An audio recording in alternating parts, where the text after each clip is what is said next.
आज का हमारा टॉपिक है problem on expected value of a random variable. Random variable क्या होता है? किसी भी रैंडम एक्सपेरिमेंट की आउटकम्स को जब हम कोई न्यूमेरिकल वैल्यू असाइन करते हैं तो उस रूल को, जिस रूल के तहत हम वैल्यू असाइन करते हैं, उसे हम रैंडम वेरिएबल कहते हैं। और उसकी एक्सपेक्टेड वैल्यू क्या होती है? उसकी एवरेज वैल्यू होती है जो उसके अकर होने की तादाद बताती है।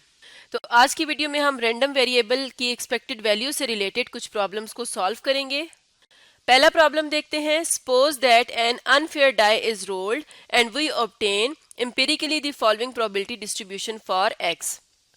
अनफेयर डाई से क्या मुराद है?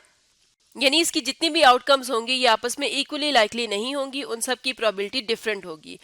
एम्पिरिकली का मतलब है कि प्रैक्टिकली, यानी एक्सपेरिमेंट करने के बाद हमने जो प्रोबेबिलिटी उसकी फाइंड आउट की है वो हमें नीचे टेबल में दी गई है।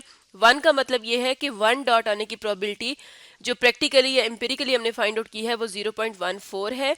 2 डॉट्स आने की प्रोबेबिलिटी 0.13 है।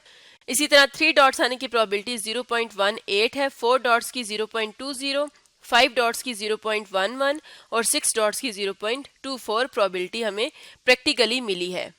तो ये इसकी प्रोबेबिलिटी डिस्ट्रीब्यूशन है, यानी हमने हर आउटकम को उसकी प्रोबेबिलिटी असाइन कर दी है। और यहाँ से अगर हम देखें तो ये जो पी आई है, जितनी भी, इन सबको जब हम ऐड करेंगे तो ये 1 के इक्वल होना चाहिए। वहां से हमें पता चलता है कि ये जो प्रोबेबिलिटी डिस्ट्रीब्यूशन है ये बिल्कुल करेक्ट है। तो क्वेश्चन ये है, what is the expected value of x. X क्या है? वो रैंडम वेरिएबल है जहां से हम अपनी आउटकम्स को नंबर्स असाइन करते हैं। तो इसकी एक्सपेक्टेड वैल्यू हम किस तरह से फाइंड आउट करेंगे?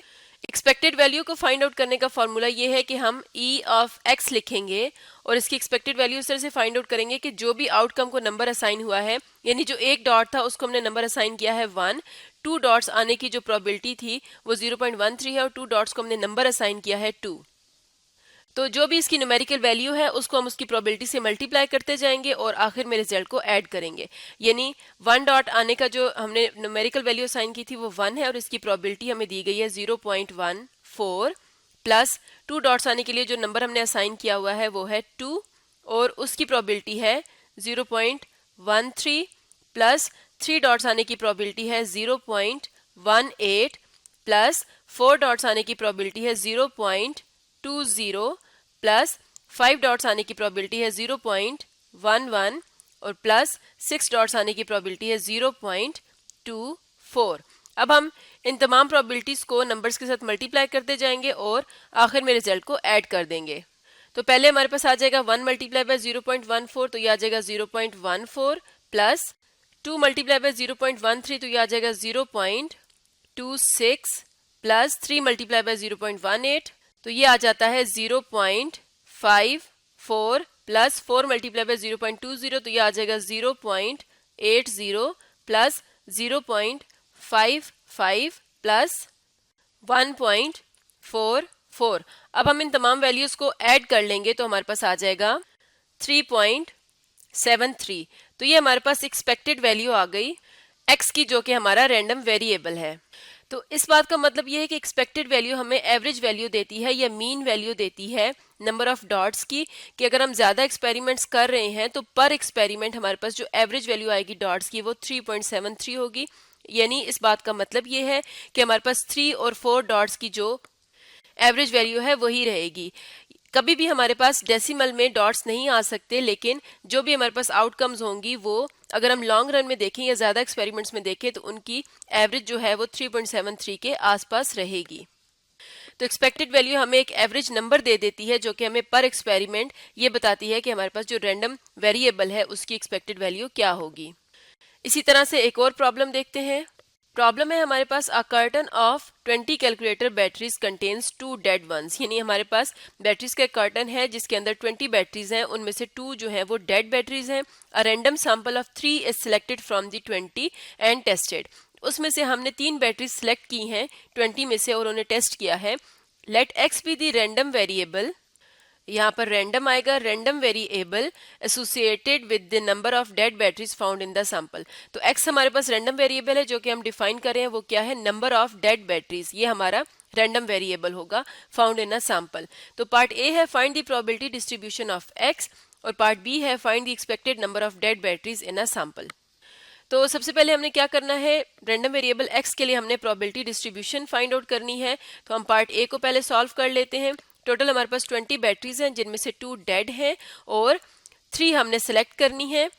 तो 3 बैटरीज आउट ऑफ 20 सेलेक्ट करनी है और उनके लिए ऑर्डर इंपॉर्टेंट नहीं है, तो उनके लिए हम सिलेक्शन जो करेंगे उसके नंबर ऑफ वेज हमारे पास आ जाते हैं C23, या इसको हम लिख सकते हैं 3C20। तो इसके कॉम्बिनेशंस कितने बनेंगे, 3C20।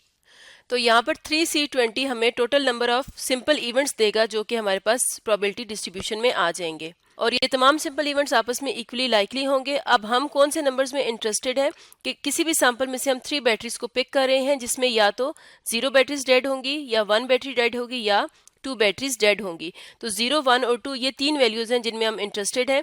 इसकी प्रोबेबिलिटी डिस्ट्रीब्यूशन हम किस तरह से फाइंड आउट करेंगे, ये हमारे पास रैंडम वेरिएबल की वैल्यूज आ जाएंगी। तो पहले हम प्रोबेबिलिटी फाइंड आउट करेंगे 0 के लिए। उसकी प्रोबेबिलिटी किस तरह से फाइंड आउट होगी, C02 3C18 divided by 3C20। तो ये किस तरह से आया कि अगर हमारे पास 0 बैटरीज डेड हैं, 2 बैटरीज में से और टोटल हमने 18 में से यहाँ पर 3 बैटरीज रह जाएंगी और टोटल हमने 20 में से 3 बैटरीज को सिलेक्ट किया है। तो यहाँ से हमें इसकी प्रोबेबिलिटी मिल जाएगी जो कि अप्रॉक्सीमेटली इक्वल है 0.716 के। इसी तरह जो नेक्स्ट वैल्यू आती है वो आती है 1। तो उसके लिए हम प्रोबेबिलिटी फाइंड आउट करेंगे, probability of 1 equals to 1C2 2C18। क्योंकि अब इसमें से एक बैटरी डेड है तो यहाँ पर हमारे पास रह जाएंगी 2, टोटल हमारे पास 3 होना चाहिए और ये हम डिवाइड करेंगे 3C20 के साथ। तो इसकी अप्रॉक्सीमेट वैल्यू आ जाती है 0.268। नेक्स्ट हमारे पास रैंडम वेरिएबल की वैल्यू है 2। तो हमने प्रोबेबिलिटी फाइंड आउट करनी है, प्रोबेबिलिटी ऑफ 2। तो यहाँ पर हमारे पास 2 बैटरीज डेड हैं 2C2, तो उनके यानी वेज उनको फाइंड आउट करने के हमारे पास 2C2 होंगे और यहाँ पर आ जाएगा 1C18 डिवाइडेड बाय 3C20। तो ये अप्रॉक्सीमेटली इक्वल आता है 0.16 के। तो हमें किस तरह से पता चलेगा कि हमारी प्रोबेबिलिटी डिस्ट्रीब्यूशन वैलिड है, हम इन तमाम वैल्यूज को ऐड करेंगे तो ये 1 के इक्वल आनी चाहिए। यहाँ पर है 0.016। तो जब हम इन तमाम वैल्यूज को ऐड करेंगे तो हमारे पास टोटल 1 आ जाएगा। इसका मतलब ये है कि हमारी प्रोबेबिलिटी डिस्ट्रीब्यूशन वैलिड है। इसे अब हम टेबल की फॉर्म में लिख लेते हैं। तो रैंडम वेरिएबल की वैल्यू जब xi होगी तो उसकी प्रोबेबिलिटी होगी pi और इसकी वैल्यूज कौन सी हैं जिनमें हम इंटरेस्टेड हैं, 0, 1 और 2। तो 0 बैटरीज डेड होने की प्रोबेबिलिटी है 0.716, 1 बैटरी डेड होने की प्रोबेबिलिटी है 0.268, 2 बैटरीज डेड होने की प्रोबेबिलिटी है 0.016। तो पार्ट ए में हमने क्या करना था, प्रोबेबिलिटी डिस्ट्रीब्यूशन फाइंड आउट करनी थी जो कि हमने फाइंड आउट कर ली है जो भी हमारे इंटरेस्टेड इवेंट्स थे उनके लिए। तो अब हम पार्ट बी देख लेते हैं। पार्ट बी में हमें कहा गया है find the expected number of dead batteries in a sample. अब हमने डेड बैटरीज की एक्सपेक्टेड वैल्यू फाइंड आउट करनी है। तो उसके लिए हम क्या करते हैं, एक्सपेक्टेड वैल्यू के लिए हमारे पास फॉर्मूला होता है E ऑफ x। x यहाँ पर रैंडम वेरिएबल है और रैंडम वेरिएबल हमें बताता है नंबर ऑफ डेड बैटरीज। तो यहाँ पर हम क्या करते हैं, जो भी हमारा नंबर हमने न्यूमेरिकल वैल्यू असाइन की होती है उसे उसकी प्रोबेबिलिटी से मल्टीप्लाई करेंगे और टोटल रिजल्ट को ऐड कर देंगे। तो ये आ जाएगा 0 multiply by 0.716 plus 1 battery dead होने की प्रोबेबिलिटी है 0.268 प्लस 2 बैटरीज डेड होने की प्रोबेबिलिटी है 0.016। जब हम इन तमाम वैल्यूज को कंप्यूट करेंगे तो हमारे पास आ जाएगा 0.3। अब ये जो नंबर हमारे पास आया है ये डेसिमल में आया है और ये हमारी जो रैंडम वेरिएबल की वैल्यूज हैं इनमें से नहीं होता, लेकिन हमें एवरेज वैल्यू बताता है। इस बात का मतलब ये है कि अगर आप 10 बैटरीज या 10 टाइम्स एक्सपेरिमेंट करेंगे तो उसमें से 3 बैटरीज डेड होने की एक्सपेक्टेशन है। अगर 100 टाइम्स एक्सपेरिमेंट करेंगे तो उसमें से 30 बैटरीज डेड होने की एक्सपेक्टेशन है। तो ये जो एक्सपेक्टेड वैल्यू होती है ये हमें एवरेज वैल्यू बताती है पर एक्सपेरिमेंट हमारे पास जो रैंडम वेरिएबल है उसकी क्या एवरेज वैल्यू आती है। तो इस तरह से हम expected value of random variable से रिलेटेड वर्ड प्रॉब्लम्स को सॉल्व करते हैं।